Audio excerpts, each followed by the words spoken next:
All ప్రిపేర్డ్గా ఉన్నారు, కొట్టి అవతల పడేస్తారని చెప్పి లెక్కేసుకుని. అయితే పొద్దున వస్తున్నటువంటిది కొన్ని ట్విట్టర్ ప్లాట్ఫామ్స్లో వచ్చినటువంటిది ఏంటంటే పంజాబ్ వైపున వాళ్ళ JF-17 JF-10CE విమానాల్ని వాడబోయారట అమృత్సర్ వైపుకి.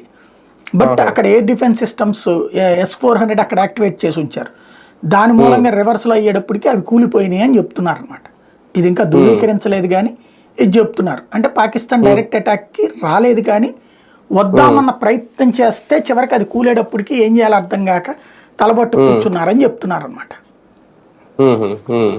అంటే ఒక రకంగా పాక్ తోక జాడిస్తుంది అనుకోవాలా సార్ ఆ పాకిస్తాన్ ప్రధాని చేసిన వ్యాఖ్యలు చూస్తే? లేదంటే మేము ఎలాంటి భయంతో లేము, మా మీదకి వస్తే మాత్రం వదిలే ప్రసక్తి లేదు అంటే ఆయన చెప్పింది తమ సార్వభౌమాధికారాన్ని కాపాడుకోవడానికి ఎలా పోరాడాలో తెలిసిన దేశం ఇది, ఆ విషయం భారత్ మర్చిపోతోంది అని కామెంట్ చేయడం.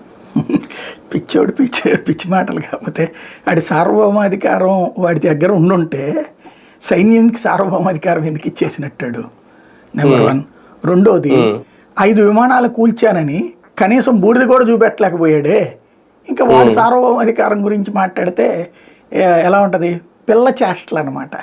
అక్కడ చివరికి వాడి దేశంలో 9 ప్రదేశాల్లోకి మిస్సైల్స్ వచ్చి కూల్చి బాంబు మీద బాంబు వేసి ముక్కలు